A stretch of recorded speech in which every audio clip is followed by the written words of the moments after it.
توبہ شریف کے اندر جو میں نے آیت کریمہ تلاوت کی ہے، اس میں اللہ سبحانہ تعالیٰ نے فرمایا ہدی للمتقین، ہدایت ہے کس کے لیے؟ متقین کے لیے، یہ جو لوگ اللہ سبحانہ تعالیٰ سے ڈرتے ہیں ان کو ہدایت نصیب ہوتی ہے۔ متقین کہتے ہیں تقوی والے، اور تقوی کا معنی ہوتا ہے اللہ سے ڈرنے والے لوگ۔ جو لوگ اللہ سے ڈرتے ہیں ان کے لیے ہدایت ہے۔ تو پتہ چلا جو لوگ اللہ سے ڈرتے ہیں اللہ پاک انہیں ہدایت بھی عطا فرماتا ہے۔ اور آگے آیت میں ارشاد فرمایا الذین یؤمنون بالغیب، اور وہ لوگ جو غیب پر ایمان لاتے ہیں، بن دیکھے ایمان لائے ہیں، تو اس کا بڑا انعام ہے۔ تو پتہ چلا ایمان والوں کی ایک صفت یہ بھی ہے کہ وہ غیب پر یقین رکھتے ہیں۔ الذین یؤمنون بالغیب، وہ ایمان والے جو بن دیکھے ایمان لائے ہیں، جو غیب پر یقین رکھتے ہیں۔ آگے فرمایا وَيُقِيمُونَ الصَّلَاةَ، اور نماز قائم رکھتے ہیں۔ پھر فرمایا وَمِمَّا رَزَقْنَاهُمْ يُنْفِقُونَ، اور ہمارے دیے ہوئے رزق میں سے اللہ کی راہ میں خرچ کرتے ہیں۔ تو ایمان والوں کی ایک صفت یہ بیان کی گئی کہ وہ غیب پر یقین رکھتے ہیں، نماز قائم رکھتے ہیں، اور اللہ کے دیے ہوئے رزق میں سے اپنے غریب مسلمانوں کی بھی امداد کرتے ہیں، یعنی اللہ کی راہ میں خرچ کرتے ہیں۔ اللہ سبحانہ تعالیٰ کی راہ میں خرچ کرنے کے پیارے بھائیوں بے شمار فضائل و برکات ہیں۔ چنانچہ ایک حدیث پاک سماعت کیجیے، معجم الکبیر شریف کی حدیث پاک ہے۔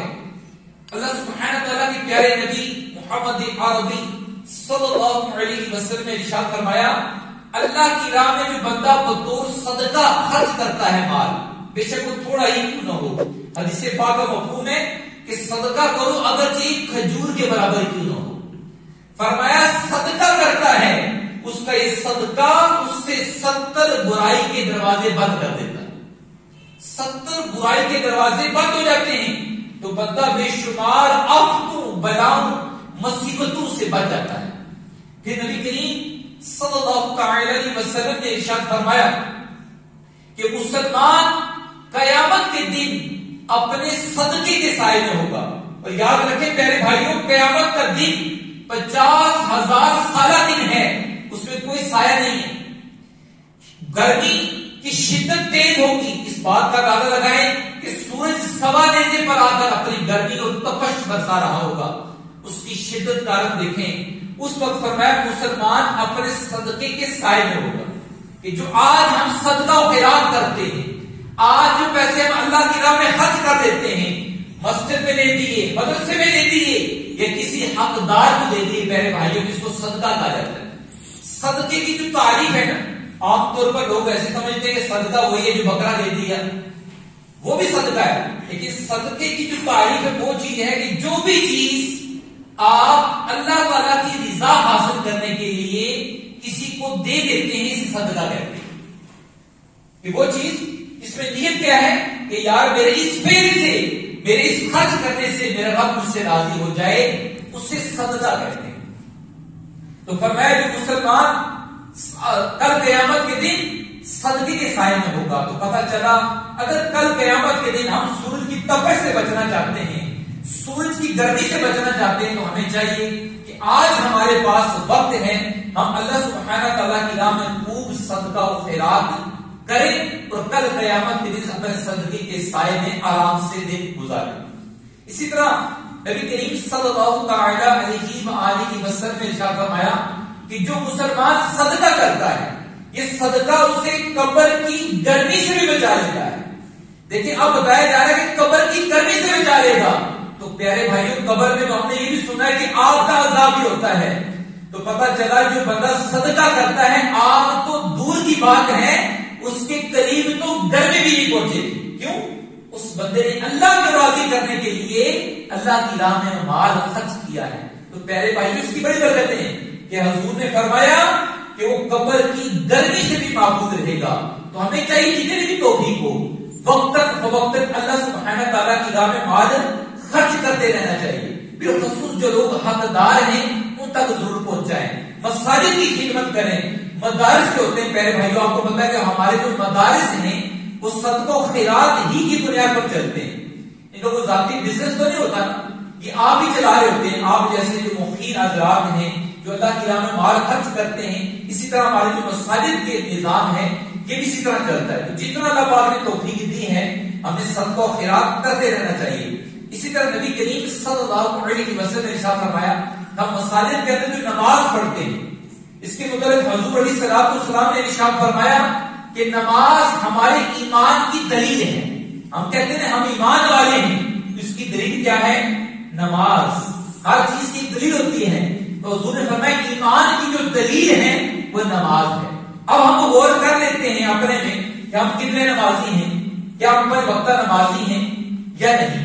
اگر ہم 5 وقتہ نمازی نہیں ہیں پیارے بھائیوں تو پتہ چلا کہ ہمارے ایمان کی جو دلیل ہے وہ کمزور ہے. تو ہمیں یہ بھی سیکھنے کو ملا کہ نماز جتنی پکی ہوتی چلی جائے گی، ہماری نماز میں جتنا دل لگتا چلا جائے گا اتنا ہی ہمارا ایمان مضبوط ہوتا چلے جائے گا، کیونکہ اس کی دلیل مضبوط ہو رہی ہے. تو اگر ہم چاہتے ہیں اپنے ایمان کو مضبوط کریں تو کیا کرنا ہوگا؟ نماز کی پابندی کرنی ہوگی پیارے بھائیوں. اس کی برکت سے ہمارا ایمان بھی مضبوط ہو جائے گا. اسی حدیث سے بات ہے اگلے جز میں ارشاد فرمایا نماز ایمان کی دلیل ہے اور روزہ یہ گناہوں سے ڈھال ہے. یہ جو بندہ روزہ رکھ لیتا ہے تو وہ گناہوں سے بچ جاتا ہے، اللہ تعالیٰ اسے بچا لیتا ہے. تو پتہ چلا اگر ہم چاہتے ہیں گناہوں سے بچ جائیں، بعض بندے کہتے ہیں میں بڑی کوشش کرتا ہوں گناہ سے باز نہیں ہونے ہوتا، گناہ کی عادت چھوٹتی نہیں ہے. ان کے لیے حدیث نبوی صلی اللہ علیہ وسلم ایک بہترین نسخہ بتا دیا کہ روزہ گناہوں کی ڈھال ہے. یہ روزہ بندہ رکھ لے جس سے گناہوں سے بچ جاتا ہے. تو ہمیں چاہیے وقتاً فوقتاً، جیسے رجب کے مہینہ ہے یہ بھی روزوں کا نفلی روزوں کا مہینہ ہے، اس میں بھی روزے رکھنے چاہیے. اگلا مہینہ آ رہا ہے شعبان المعظم کا، اس میں بھی نفلی روزے رکھے جاتے ہیں. تو وقتاً فوقتاً ہمیں نفلی روزوں کا بھی اہتمام کرنا چاہیے. اس سے بندہ گناہوں سے بچتا ہے، نیکی کی طرف انسان کا جو دل ہے وہ مائل ہوتا ہے. تو نیک بننے کا ایک نسخہ کیا ہے؟ روزہ رکھنا بھی ہے. اسی طرح اسی حدیث میں تیسری بات اللہ کے پیارے نبی صلی اللہ علیہ وآلہ وسلم نے جو ارشاد فرمایا وہ کیا ہے؟ فرمایا صدقہ، جو ہمارا موضوع چل رہا ہے آج پیارے بھائیوں بیان کا، فرمایا صدقہ خطاؤں کو، گناہوں کو اس طرح مٹا دیتا ہے. اب حضور نے مثال دی، مٹاتا ہے، مثال کیا دی، کس طرح مٹاتا ہے؟ فرمایا جس طرح آگ کو پانی بجھاتا ہے. اب دیکھیں آگ لگی ہوئی ہے تو ہمیں کیا کرتے ہیں؟ سب سے پہلے اس کو اگر بجھانا چاہتے ہیں تو پانی ڈالتے ہیں. فرمایا صدقہ بھی اسی طرح گناہوں کو مٹا دیتا ہے. تو اگر ہم چاہتے ہیں، ہر انسان سے خطائیں ہوتی ہیں، بتقاضا بشریت ہم سب سے کچھ نہ کچھ غلطیاں ہوئیں، خطائیں ہوئیں، اگر چاہتے ہیں ہمارے گناہ معاف ہو جائیں تو پیارے بھائی اس کا بھی ایک بہترین ذریعہ کیا ہے؟ اللہ کی راہ میں مال خرچ کرنا بھی ہے، صدقہ کرنا بھی ہے. کہ حضور فرماتے ہیں صدقہ ایسے گناہوں کو معاف کرتا ہے جیسے آگ کو پانی بجھا دیتا ہے. تو ایک بہترین ذریعہ گناہ بخشوانے کا، نیکیاں حاصل کرنے کا کیا ہے؟ اللہ کی راہ میں مال خرچ کرنا بھی ہے. ایک بڑا پیارا واقعہ ہے میرے بھائیوں کہ بعض لوگوں کے ذہن میں یہ ہوتا ہے کہ ہم صدقہ کریں گے، مسجد میں پیسے دے دیں گے یا مدرسے میں دے دیں گے، میرے پاس تو آگے تھوڑے ہیں کم ہو جائیں گے. ایک ذہن پایا جاتا ہے کبھی نہیں دیتا نا بندہ دیکھیں، ہم زبان سے کہتے نہیں ہیں لیکن دیتے کیوں نہیں؟ ایک یہی سوچ پائی جاتی ہے ہمارے ذہن میں کہ یار یہ میرے پاس یہی تو نہیں، کم ہو جائیں گے، میرے باقی نظام کیسے چلے گا، گھر کے اخراجات کیسے چلیں گے، اس میں کمی آ جائے گی، یہ اور وہ. یہ شیطان جو ہمارے ذہن میں وسوسہ ڈالتا ہے اور اللہ کی راہ میں مال خرچ کرنے سے روکتا ہے. لیکن پیارے بھائی ایسا نہیں. آئیے بڑا پیارا واقعہ سنتے ہیں. ایک بہت بڑے ولی حضرت سیدنا منصور بن عمار رحمۃ اللہ تعالی ایک اجتماع میں بیان کر رہے تھے. دوران بیان کسی حاجت زمانے نے، کسی ضرورت زمانے نے التجا کی کہ میں حقدار ہوں، مجھے 4 درہم کا اس نے سوال کیا. ایک فقیر نے، ایک سائل نے جو واقعی حقیقتاً حقدار تھا. آپ نے دوران بیان ہی اس کی طرفداری کرتے ہوئے فرمایا کہ جو اس حقدار کو 4 درہم دے گا، کتنے درہم دے گا؟ 4 درہم دے گا، میں اس کے لیے 4 دعائیں کروں گا. اللہ کے ولی تھے منصور بن عمار رحمۃ اللہ تعالی. فرمایا میں اس کے لیے 4 دعائیں کروں گا. مجمع میں تو خیر کوئی بندہ نہیں اٹھا، لیکن اسی وقت جب آپ یہ الفاظ کہہ رہے تھے تو مسجد کے باہر یا اس اجتماع سے باہر نا ایک غلام جا رہا تھا. جس کے پاس صرف 4 درہم تھے، جب اس نے اللہ کے ولی کی رحمت بھری آواز سنی، اس کے قدم تھم گئے، وہ رک گیا اور رک کر اجتماع کی طرف حاضر ہو جاتا ہے اور لا کر وہ 4 درہم اس فقیر کو، اس سائل کو، اس حقدار کو دے دیتا ہے۔ یہ 4 درہم دیے۔ اب حضرت سیدنا منصور بن عمار رحمت اللہ تعالی علیہ کہنے لگے، اے شخص بتا تو 4 دعائیں کون سی کروانا چاہتا ہے؟ اب وہ شخص بولا، یا سیدی پہلی دعا تو میری یہ کر دے کہ میں ایک غلام ہوں، میں غلامی سے آزاد کر دیا جاؤں، یہ پہلی دعا کی۔ فرمایا دوسری دعا کون سی کرنی ہے؟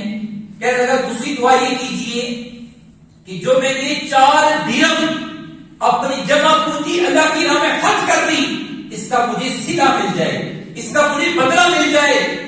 فرمایا ٹھیک ہو گیا، 2 دعائیں ہوگی۔ تیسری دعا کون سی کرنی ہے؟ فرمایا تیسری دعا یہ کیجئے کہ مجھے اور میرے آقا کو جو میرا مالک ہے توبہ کی توفیق نصیب ہو جائے۔ فرمایا ٹھیک ہے، 3 دعائیں ہوگی۔ چوتھی دعا کون سی کرنی ہے؟ چوتھی دعا سے بڑی پیاری فرمائی۔ فرمایا آپ چوتھی دعا یہ کرتے ہیں، میرے مالک کی، میرے آقا کی اور آپ کی اور حاضرین اجتماع کی مغفرت ہو جائے، بخشش ہو جائے۔ سبحان اللہ، یہ 4 دعائیں اس نے یہ کروائی۔ حضرت سیدنا منصور بن عمار رحمت اللہ علیہ نے ہاتھ اٹھا لیے اور یہ 4 دعائیں کی، حاضرین نے آمین کہا۔ وہ شخص اب کام سے لیٹ ہو گیا، کسی کام سے جا رہا تھا، واپس جب پہنچتا ہے اپنے مالک کے پاس تو مالک پتہ پھر مالک ہوتے ہیں، اس وقت صبر کریں، غلام کے ساتھ ان کا رویہ کیسا ہوگا۔ اس نے کہا کیوں لیٹ آئے ہو؟ سبب تاخیر پوچھا، کس وجہ سے تاخیر ہو گئی؟ وہ شخص کہنے لگا، اسے سارا واقعہ سنایا، کس طرح جا رہا تھا، ایک اجتماع میں بیان ہو رہا تھا، اللہ کے ولی بیان کر رہے تھے تو میں ادھر چلا گیا، اس طرح میں نے 4 دعائیں کروائیں 4 درہم دے کر۔ اب اس کا آقا کہنے لگا، اسے دلچسپی ہوئی کہ اس نے پھر 4 درہم غلام ہو کر اللہ کی راہ میں سارا لٹا دیے ہیں، تو 4 دعائیں کون سی کروائی یہ تو بتاؤ۔ وہ کہنے لگا پہلی دعا تو میں نے یہ کروائی تھی، اللہ تعالیٰ میں غلام ہوں تو مجھے اللہ پاک غلامی سے آزادی عطا فرما دے۔ سبحان اللہ، اتنا کہنا تھا اس کے مالک سے بے ساختہ پیارے بھائیوں یہ الفاظ نکلے، جا تجھے میں نے اللہ کے لیے آزاد کر دیا۔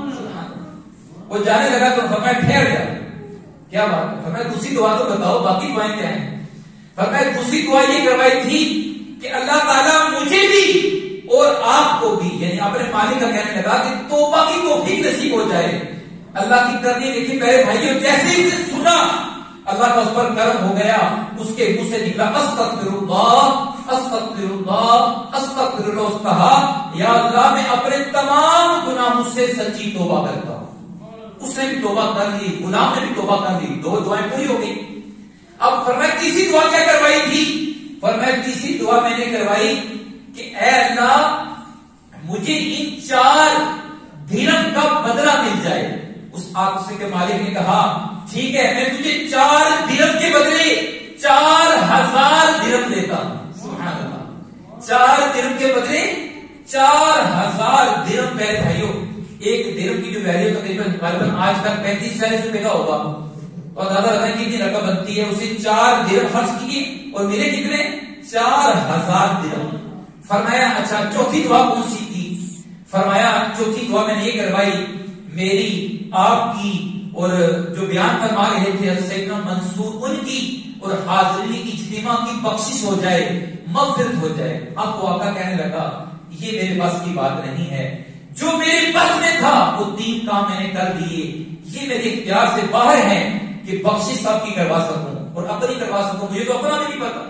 اتنا کہنا تھا، وقت گزر گیا پیارے بھائیوں، رات ہوئی، وہ مالک جو اس غلام کا آقا تھا وہ سویا، رات کو قسمت میں انگڑائی لی، اعلان کیا 3 کام جو تیرے اختیار میں تھے تو نے کر دیے، اور میں وہ ذات ہوں جس کا نام ہے ارحم الراحمین، لے میں نے تیری بخشش فرما دی، تیرے غلام کو بھی معاف فرما دیا اور منصور کو بھی اور حاضرین اجتماع کی بخشش فرما دی۔ پیارے بھائیوں پتہ چلا 4 درہم خرچ کیے اس شخص نے اللہ کی راہ میں، مال خرچ کرنے سے ایک تو توبہ کی توفیق نصیب ہوئی اور اللہ سبحانہ تعالیٰ نے اس کے مال میں کمی نہیں کی۔ پہلے وہ 4 درہم کا مالک تھا، اب وہ 4000 درہم کا مالک بن گیا۔ پیارے بھائیوں پہلے وہ گناہگار تھا، اللہ پاک نے اس کے گناہوں کو معاف فرما دیا۔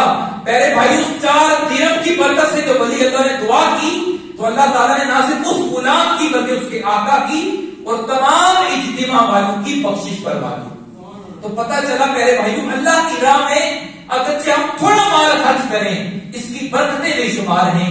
اس واقعے سے یہ بھی پتہ چلا پیارے بھائیوں کہ جو بندہ اللہ کی راہ میں مال خرچ کرتا ہے اس کا مال کم نہیں ہوتا، اور یہ بھی پتہ چلا کہ اللہ تعالیٰ کی اولیاء جو ہوتے ہیں نیک بندے ان کی دعائیں اللہ پاک رد نہیں فرماتا، کہ قبولیت کی زیادہ قریب ہوتی ہیں۔ جی ہاں، اس سے ہمیں یہ بھی سیکھنے کو ملا کہ ہمیں بھی چاہیے کہ جس کو ہم نیک سمجھتے ہیں اولیاء اللہ سے اپنے روابط کو مضبوط رکھیں، ان سے دعاؤں کا سلسلہ، ان سے دعائیں ہمیں کروانی چاہیے تاکہ ہماری بھی بگڑی سمجھ جائے۔ پیارے بھائیوں صدقہ کرنے سے میں عرض کر رہا تھا کہ مال کم نہیں ہوتا بلکہ بڑھ جاتا ہے، جیسا کہ آپ نے سنا کہ اس شخص نے صرف 4 درہم خرچ کیے تو اللہ پاک نے اسے 4000 درہم کا مالک بنا دیا۔ اسی طرح ایک بڑی پیاری حدیث پاک ہے، ہم سب گناہگاروں کو بخشوانے والے، ہماری شفاعت کرنے والے مصطفیٰ کریم صلی اللہ علیہ وسلم نے بڑی پیاری حدیث پاک ہے۔ پیارے بھائی اب سنیں گے آپ کو مزہ آ جائے گا۔ آپ نے فرمایا میں جس بات کی قسم اٹھاتا ہوں، میں ایک بات کی قسم اٹھاتا ہوں اور وہ بات یہ ہے کہ اللہ کی راہ میں مال خرچ کرنے سے مال کم نہیں ہوتا۔ یاد رکھ لیں، ایک گارنٹی حضور پاک صلی اللہ علیہ وسلم نے دے دی، قسم اٹھائی، فرمایا جس بات کی میں قسم اٹھاتا ہوں وہ یہ ہے کہ اللہ کی راہ میں مال خرچ کرنے سے مال کم نہیں ہوگا۔ یاد رکھیں، یہ ایک تجربے کی بات بتاتا ہوں، علماء کرام نے بیان کی ہے کہ ہم نے یہ دیکھا ہے کہ جو لوگ زکات دیتے ہیں نا ہر سال، آپ اپنا حساب لگا لیجئے گا، جو زکات دیتا ہے وہ میری اس بات سے اتفاق کرے گا۔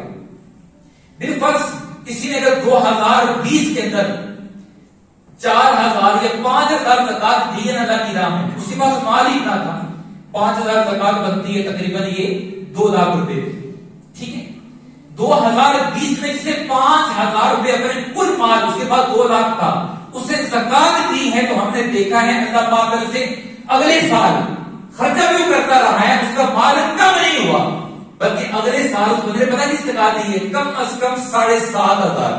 کیوں؟ اسے زکات دی 2 لاکھ کا مالک تھا، اگلا سال آیا زکات کا ٹائم تو وہ 3 لاکھ کا مالک ہو چکا تھا۔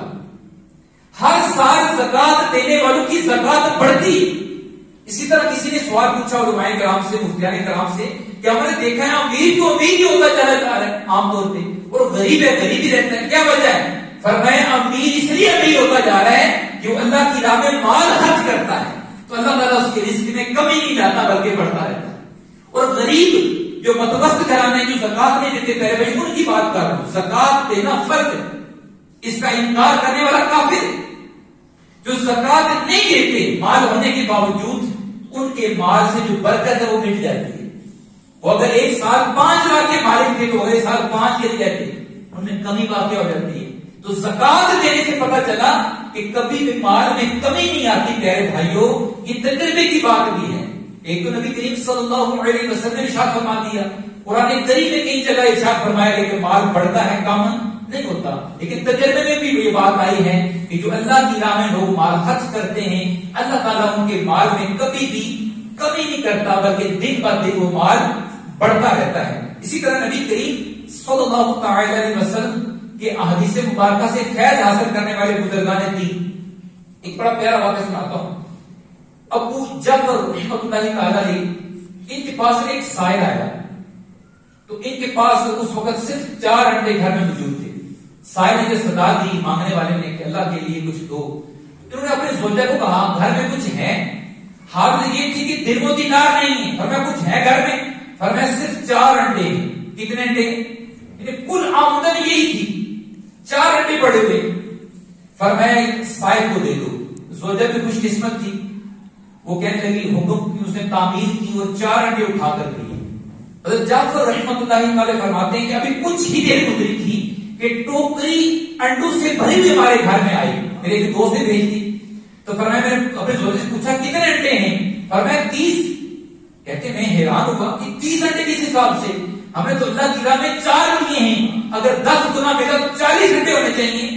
کی زوجہ نے وضاحت فرمائی کہ حضور ہیں 40 انڈے، وجہ یہ ہوئی کہ 30 سالم ہیں پورے انڈے اور باقی جو 10 انڈے تھوڑے سے ٹوٹے ہوئے ہیں۔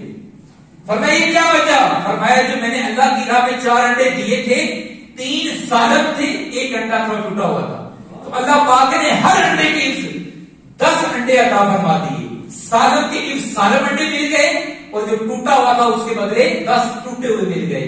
تو پیارے بھائی جو اللہ کی راہ میں مال خرچ کرتا ہے اللہ تعالیٰ قرآن مجید میں فرماتا ہے کہ 700 گنا تک بڑھاتا ہے، اور یہ بھی لمٹ ختم نہیں ہے، فرمایا اور جس کے لیے چاہتا ہے بغیر حساب کے بڑھا دیتا ہے۔ تو اللہ تعالیٰ ہمیں اللہ کی راہ میں مال خرچ کرنے کی توفیق عطا فرمائے۔ بالخصوص پیارے بھائی یاد رکھیں جو خرچ کرنے کے مصارف ہیں سب سے پہلا حق ہمارے رشتے داروں کا ہے، ان میں کوئی حقدار ہے ان کی دلجوئی کریں، اس کے بعد پیارے بھائیوں اللہ کے گھر مساجد اور مدارس کی بھی، کیونکہ یہ سارا نظام مساجد کا اور مدارس کا آپ کی عطیات سے آپ کے پیسوں سے چلتا ہے، ہم سب کو مساجد کے ساتھ اور مدارس کے ساتھ خوب تعاون کرنے کی توفیق عطا فرمائے۔ وما علینا الا البلاغ۔ علم کے موتی آقا نے عطا کیے، علم کے موتی آقا نے عطا کیے، ناداروں کو علم کے موتی